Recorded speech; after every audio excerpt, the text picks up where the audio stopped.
এমনি সময় প্রতিদিনই কিন্তু বাড়িতে বিস্কিট থাকে। আজকে কিন্তু একটা বিস্কিট নেই। আর এদিকে আমার মেয়ে বায়না ধরেছে সে নাকি বিস্কিট খাবে। তাকে এত করে বোঝাচ্ছি যে আজকে আম আছে বাড়িতে, পাকা, পাকা আম। তুমি বিকেলের নাস্তায় আম খাও। সে তো কিছুতেই মানতে রাজি না। বিস্কিট খাবে বায়না ধরেছে তাই বিস্কিটই তার জন্য বাড়িতে বসে বানিয়ে দিচ্ছি। ঘরে তৈরি বিস্কিট বানানোর জন্য আমি এখানে নিয়ে নিয়েছি একটা ডিম আর ডিমের সাথে চিনি আর লবণটা ভালোভাবে মিশিয়ে নিয়েছি। চিনিটা ডিমের সঙ্গে ভালোভাবে মেশানোর পর আমি এখানে দিয়ে দিয়েছি কিছুটা সুজি, যতটুকু দরকার ছিল ততটুকু সুজি দিয়েছি। আর এখানে দিয়েছি আমি চালের গুঁড়া, যেহেতু আমার এখানে কর্নফ্লাওয়ার ছিল না আর সেটার জন্য আমি এখানে চালের গুঁড়া ব্যবহার করেছি। তো সবকিছু ভালোভাবে একসাথে মেশানোর পর আমি এখানে সামান্য পরিমাণে একটু জর্দার রং দিয়ে দিয়েছি আর তার সাথে দিয়েছিলাম বেকিং পাউডার।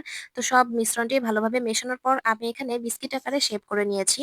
তো আমি আমার পছন্দ মতো বিস্কিটের শেপ দিয়ে দিয়েছি। আপনারা আপনাদের পছন্দ মতো চাইলে বানিয়ে নিতে পারেন। এবারে আমি একটা প্যানে তেল গরম করে এভাবে হালকা আঁচে সবগুলো বিস্কিট একে, একে দিয়ে ভেজে এখানে নিচ্ছি। যেহেতু আমি সুজি আর ডিম দিয়ে বিস্কিট পিঠা তৈরি করছি, সেহেতু এখানে আমি খুবই হালকা আঁচে ভেজে নেব। বেশি আঁচে ভাজলে কিন্তু নিচের দিক অংশটা আর উপরের অংশটা কিন্তু পুড়ে যাবে, মাঝখানে কাঁচা থেকে যাবে। তাই খুবই সতর্কভাবে ভাজতে হবে। সবগুলো বিস্কিট একে, একে ভাজার পরে আমি কিন্তু এখানে একটা প্লেটে উঠিয়ে রেখেছি। অনেক সুন্দর কালার এসেছে। আর এটা আমি একটু ভেঙে দেখাচ্ছি ভেতরের অংশটা কেমন হয়েছে। তো আমি এখানে ভেঙে দেখাচ্ছি ভেতরের অংশটা একদম ঠিক ড্রাই কেকের মতো হয়েছে। আর আমরা বাজার থেকে যে ড্রাই কেকটা কিনে খাই ঠিক সেরকমই লাগে। আপনারা চাইলে বাসায় ট্রাই করে দেখতে পারেন। এভাবে বিস্কিট তৈরি করে খেতে কিন্তু অনেক মজা লাগে আর আমার মেয়েও কিন্তু খেয়ে অনেক মজা পেয়েছে। তো আজকের ভিডিওটি কেমন লেগেছে অবশ্যই কমেন্টে জানাবেন।